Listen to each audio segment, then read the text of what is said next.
The Coddling of the American Mind, by Greg Lukianoff and Jonathan Haidt. Introduction. Imagine a room on a university campus, a space designed for students who feel overwhelmed. But this isn't a quiet library or a counselor's office. Inside this room, you find cookies, coloring books, bubbles, and even a video of puppies frolicking on a screen. This room was created at Brown University, one of America's most prestigious schools, not for a kindergarten class, but for college students. And what great danger were they being shielded from? A debate, a simple campus debate about feminism between two authors with differing viewpoints. Some students felt that just hearing an opinion they disagreed with could be damaging, so they created a safe space to recuperate. One student who used the room explained, "I was feeling bombarded by a lot of viewpoints that really go against my dearly and closely held beliefs." This single story, which seems almost unbelievable, is the tip of an iceberg. In recent years, something strange has been happening on college campuses, and it's now spreading into workplaces and our society at large. We've seen a surge in student protests aimed not at demanding free speech, but at shutting it down. We've heard new terms like microaggressions, trigger warnings, and safe spaces enter our vocabulary, often leaving older generations confused and younger ones feeling under attack. At the same time, we're facing a crisis of mental health, with rates of anxiety, depression, and suicide among teenagers skyrocketing to levels never seen before. What is going on? That is the profound question at the heart of the groundbreaking book, The Coddling of the American Mind. Written by Greg Lukianoff, a First Amendment lawyer, and Jonathan Haidt, a renowned social psychologist, this book is not an attack on a generation. It's a compassionate, deeply researched investigation into a set of powerful, yet deeply flawed, ideas that have begun to dominate our culture. The authors argue that, with the best of intentions, we have begun raising our children in a way that is setting them up for failure. By the end of our journey today, you will understand the three great untruths that are quietly shaping your world. You will see the invisible forces, from parenting to politics to social media, that have created a culture of what the authors call safetyism. And most importantly, you will discover a set of timeless principles, a kind of wisdom that can help you become stronger, more resilient, and better prepared to thrive in a world that is full of challenges, but also full of opportunity. This isn't just about understanding a book. It's about understanding your own mind and your place in the modern world. Book summary. Have you ever heard the saying, "Prepare the child for the road, not the road for the child"? It's a simple piece of folk wisdom that captures a profound truth about life. The world is unpredictable. It has bumps, detours, and obstacles. The best way to help someone succeed is not to clear every rock from their path, but to give them the skills, strength, and confidence to navigate whatever comes their way. But in recent decades, we've started to do the exact opposite. And that, according to authors Greg Lukianoff and Jonathan Haidt, is where our story begins. They introduce us to three powerful, but deeply flawed ideas, three great untruths, that have spread through our culture, often with the best of intentions, but with devastating consequences. The first is the untruth of fragility. What doesn't kill you makes you weaker. This is the exact opposite of the famous saying from the philosopher Nietzsche, "What doesn't kill me makes me stronger." The authors start with a brilliant, real-world story to explain this. In the 1990s, cases of peanut allergies in children began to spike. No one knew why, but the response seemed logical. Protect children from peanuts. Schools created nut-free zones, and parents were terrified of exposing their kids to even a trace of peanut dust. But the allergies just kept getting worse. Then, in 2015, a landmark study revealed the shocking truth. The very act of protecting children from peanuts was causing the allergy epidemic. It turns out the human immune system is not like a fragile teacup that breaks if it encounters something challenging. It's a learning system. It needs exposure to a wide variety of substances in early childhood to learn what's dangerous and what's harmless. By shielding children from peanuts, we were teaching their immune systems to overreact, to see a harmless protein as a deadly threat. Our minds, our emotional systems, and even our character work in the same way. The authors introduce a powerful concept from the writer Nassim Nicholas Taleb: anti-fragility. Some things in life are fragile, like a glass vase. They break under stress. Other things are resilient, like a plastic cup. They can be dropped without breaking, but they don't get stronger from the experience. But some of the most important systems are anti-fragile. They actually require stress, challenges, and even small failures to learn, adapt, and grow stronger.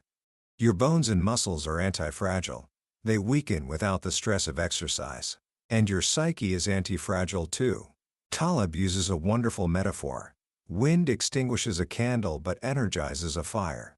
The goal of parenting and education, the authors argue, should be to stop turning our children into candles and instead help them become fires that welcome the wind. But we've created a culture of safetyism, where the meaning of safety has expanded from physical safety to include emotional safety.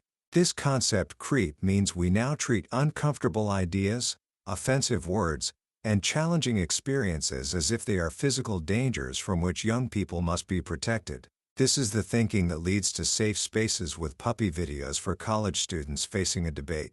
The intention is to protect, but the effect is to reinforce the untruth of fragility, teaching a generation that they are too weak to handle disagreement.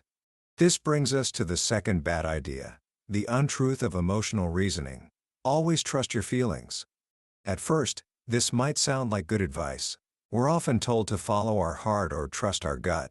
But ancient wisdom from around the world, from the Stoic philosophers of Greece to the Buddha in India, tells us something very different. Epictetus, the Greek Stoic, said, "It is not things that disturb us, but our interpretation of their significance." In other words, our feelings are not direct readouts of reality. They are reactions to our thoughts about reality, and those thoughts can often be distorted. Jonathan Haidt uses a fantastic metaphor for the mind. A small rider sitting on top of a giant elephant. The rider is our conscious, rational mind, the part that thinks in words and makes plans. The elephant is the other 99% of our mental processing, our intuitions, our gut feelings, our automatic reactions. The rider can try to steer the elephant, but in any direct conflict, the elephant almost always wins. Emotional reasoning happens when the rider, instead of questioning the elephant's initial reaction, simply acts as its lawyer, coming up with justifications for whatever the elephant already feels. This is the core of what goes wrong in anxiety and depression. The authors explain that the most effective treatment for these conditions is cognitive behavioral therapy, or CBT. CBT is essentially a training manual for the rider to learn how to communicate with and retrain the elephant. It teaches you to spot common cognitive distortions, patterns of irrational thinking that amplify negative emotions. These include things like catastrophizing, taking a small setback and imagining the worst possible outcome. I failed this quiz, so I'll fail the class, drop out of college, and my life will be ruined. Dichotomous or black and white thinking, seeing people or situations in all or nothing terms. If I'm not a total success, I'm a complete failure. Mind reading. Assuming you know what other people are thinking, usually something negative about you. He thinks I'm an idiot. The authors argue that a new culture on campus is accidentally teaching students to engage in these very distortions. A prime example is the concept of microaggressions. The term refers to small, everyday slights, often unintentional, that can communicate hostile or negative messages to members of marginalized groups. Of course, subtle prejudice is real and hurtful. But the way microaggressions are often taught encourages students to interpret ambiguous situations in the least generous way possible, to engage in mind reading and assume negative intent. It represents a shift from judging people by their intent to judging them solely by their impact on someone's feelings. To show a better way, the authors share the powerful story of Korth Foster, a black comedian married to a white man. Her husband was in a near-fatal motorcycle accident, and in the chaos of the emergency room, the all-white hospital staff repeatedly asked her, in a tone she perceived as dismissive, what her relationship was to the patient. Her initial feeling? Her elephant's reaction? Was outrage. She thought, am I seriously having to deal with this racist bullshit right now? But her rider took over. She realized the stress of the moment might be coloring her interpretation. Instead of lashing out, she took a deep breath, kept the lines of communication open, and focused on helping her husband. Her demeanor changed, the staff's behavior toward her softened, and she realized what she had experienced wasn't malice. It was a group of people whose default idea of a married couple didn't look like her and her husband. By questioning her initial feelings, she avoided making a terrible situation even worse. This is the opposite of emotional reasoning. The third and final bad idea is the untruth of us versus them. Life is a battle between good people and evil people. The human mind evolved for tribal living. We are hardwired to form groups, to cooperate with our US and to be suspicious of them. Social psychologists have shown that you can create this in-group loyalty and out-group hostility in minutes, just by dividing people into groups based on the flip of a coin. This tribal instinct is a powerful part of our nature. As the authors put it, morality binds and blinds. It binds us together with our team, but it blinds us to the humanity of those on the other side and to the flaws in our own team's thinking. The authors argue there are two very different ways to practice identity politics. The first is common humanity identity politics. This was the approach of Dr. Martin Luther King, Jr. He didn't demonize his opponents. Instead, he appealed to the shared values and the common humanity of all Americans. He drew a larger circle to include everyone, famously saying, "Hate cannot drive out hate. Only love can do that." But there's another kind, common enemy identity politics. This approach unites a group not by appealing to shared humanity, but by focusing on a shared hatred of a common enemy. It shrinks the circle and turns up the tribalism. The authors argue that a certain interpretation of modern academic theories, like intersectionality, can be used to promote this worldview. When life is framed as a perpetual struggle between groups defined by their privilege and their oppression, where one group is inherently good, the oppressed, and the other is inherently bad, the oppressor, it creates a perfect recipe for us versus them thinking. This mindset explains the shocking student reactions to two emails that should have been completely uncontroversial. At Claremont McKenna College, a Latina student wrote an essay about feeling like she didn't fit the mold of the typical student. The dean of students, Mary Spellman, wrote her a private, supportive email, saying she wanted to help students who don't fit our CMC mold. The student interpreted this word mold in the least charitable way possible, posted the email on Facebook, and the campus erupted in protests that led to the dean's resignation. Similarly, at Yale, an administrator sent a gentle email suggesting that maybe the university shouldn't be telling students what Halloween costumes are appropriate. She was accused of being racist and enabling violence, and protests eventually drove her and her husband to resign their university positions. In both cases, students took well-intentioned words from allies and, through the lens of an us versus them worldview, interpreted them as acts of aggression from an enemy. So, if these three great untruths are so harmful, why did they suddenly become so popular on college campuses starting around 2013? The authors identify 6 interacting trends that created a perfect storm. First, rising political polarization. Since the 1990s, the political left and right in America have grown to despise each other. This has created an outrage industry in the media, where each side gleefully highlights the worst behavior of the other, creating a vicious cycle of mutual provocation. Universities, seen as liberal bastions, became a prime target for the right-wing media, which in turn radicalized some students on the left. Second, and perhaps most importantly, a surge in adolescent anxiety and depression. Starting around 2011, the mental health of teenagers took a nosedive, especially for girls. The authors point to overwhelming evidence linking this crisis to the moment when smartphones and social media became ubiquitous in the lives of young teens. Social media isn't just a distraction. It replaces real-world interaction, exposes girls to constant social comparison and relational aggression, and deprives them of sleep.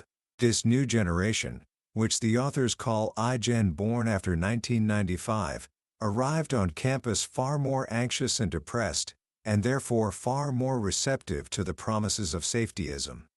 Third, paranoid parenting. Ever since the high-profile child abductions of the 1980s, parents have become increasingly fearful, even as crime rates plummeted to historic lows. This led to the rise of helicopter parenting, where children's lives are micromanaged and they are protected from every imaginable risk. Fourth, this paranoia led to the decline of free play. Unsupervised, risky play is not just fun. It's essential for children's development.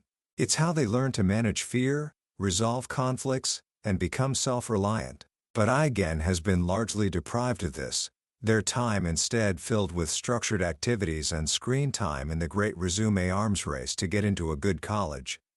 Fifth, the growth of campus bureaucracy. As universities became more like corporations and students more like customers, a huge administrative layer grew, focused on things like risk management and student services. This bureaucracy, with its cover-your-ass mentality, was all too willing to create policies and offices, like bias response teams, that reinforced the culture of safetyism. And finally, a new quest for justice. Today's students have grown up seeing real, undeniable injustices, from viral videos of police brutality to the Me Too movement. This has fueled a passionate desire for social justice. But the authors distinguish between two kinds. The first seeks equality of opportunity, removing barriers so everyone has a fair shot. The second seeks equality of outcomes, insisting that if any group is not represented in a field in exact proportion to their share of the population, it is proof of systemic injustice. This second approach, while well-intentioned, can lead to a worldview that sees oppression everywhere and shuts down any inquiry into alternative explanations, treating differing opinions not as mistakes, but as evil. With these 6 threads woven together, we can now see the full picture. A generation raised to be more fearful and less resilient arrived at politically polarized universities run by risk-averse bureaucracies, all while being immersed in an outrage-fueling social media environment. It's no wonder the 3 great untruths found such fertile ground. But the book doesn't end there. The authors believe these trends are reversible. They offer a powerful vision for wising up. For parents, it means rejecting paranoid parenting and giving children the gift of unsupervised play and independence, preparing them for the road. It means teaching them the basics of CBT, so they can learn to master their own thoughts. And it means modeling intellectual humility and the principle of charity, teaching them to see common humanity instead of common enemies. For universities, it means recommitting to their core purpose, their telos, the pursuit of truth. It means adopting strong policies on free expression, like the Chicago Statement, promoting viewpoint diversity, and teaching students the skills of productive disagreement. It means drawing a larger circle to include everyone in a community dedicated to fearless inquiry. Ultimately, the message is one of profound hope and empowerment. We are not fragile. Our feelings are not infallible guides to reality. And life is not a simple battle between good and evil. By understanding these truths, we can begin to build stronger minds, stronger communities, and a wiser society. Commentary. The Coddling of the American Mind is one of those rare books that changes the way you see the world. It's not an angry political rant, nor is it a nostalgic complaint about kids these days. It is a deeply empathetic and meticulously researched diagnosis of our current moment.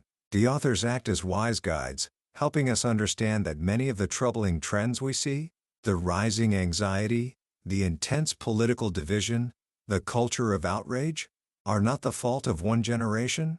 They are the unintended consequences of good intentions gone awry, of a society that, in its effort to protect its children, has inadvertently made them more vulnerable. The most powerful lesson, for me, is the concept of antifragility. The idea that we need challenges, setbacks, and even small doses of pain to grow stronger is a radical counter-narrative to the culture of safetyism. It reminds us that resilience isn't something you're born with. It's something you build, like a muscle, through experience. The story of the peanut allergy is the perfect metaphor for our time. In trying to create a perfectly sterile, risk-free environment for our children, we may be crippling their psychological immune systems, leaving them unprepared for the beautiful, messy, and challenging world that awaits them. So how do we apply this wisdom in our own lives, starting today? First, the next time you feel that flash of anger or offense at something someone says, I want you to try an experiment. pause. Instead of immediately trusting that feeling, practice the principle of charity. Ask yourself, what is the most generous, reasonable interpretation of what that person just said? Like Korth Foster in the hospital, you may find that what felt like malice was simply a misunderstanding, and by choosing a more generous interpretation, you open the door to connection instead of conflict. Second, embrace discomfort as a tool for growth. Van Jones, the political commentator, once told college students, "I don't want you to be safe ideologically. I don't want you to be safe emotionally. I want you to be strong." He urged them to treat challenging ideas like weights in a gym. This week, find an opportunity to step into that gym. Seek out a thoughtful conversation with someone you disagree with, not to win an argument, but simply to listen and understand their perspective. You will grow stronger from the exercise. Finally, for every one of us, regardless of age, we can begin to prepare ourselves for the road. If you're a parent, this might mean letting your child walk to a friend's house alone for the first time. If you're a young person, it might mean taking on a new challenge without asking for help at the first sign of difficulty. As Chief Justice John Roberts beautifully told a group of middle school graduates, we all need to experience a little bad luck, a little betrayal, and a little loneliness to learn the true value of fortune, loyalty, and friendship. These experiences are not signs of failure, they are the curriculum of life. That was a summary of The Coddling of the American Mind by Greg Lukianoff and Jonathan Haidt. We've explored the core ideas today, but a summary is like looking at a map of a beautiful country. The real adventure begins when you decide to travel there yourself. If anything we've discussed has sparked your curiosity or challenged your thinking, I encourage you to pick up a copy of the book. It's not just a read, it's an experience that offers a clearer lens through which to view our confusing times, and more importantly, a practical guide to becoming a wiser and more resilient person. You can find a link to the book in the description below. Also, if this journey through a great book has been valuable to you, please take a moment to like this video and subscribe to Billionaire's Bookshelf. That way, you won't miss out on our next deep dive into another book that has the power to change your life. Let's continue this journey of learning and growing together.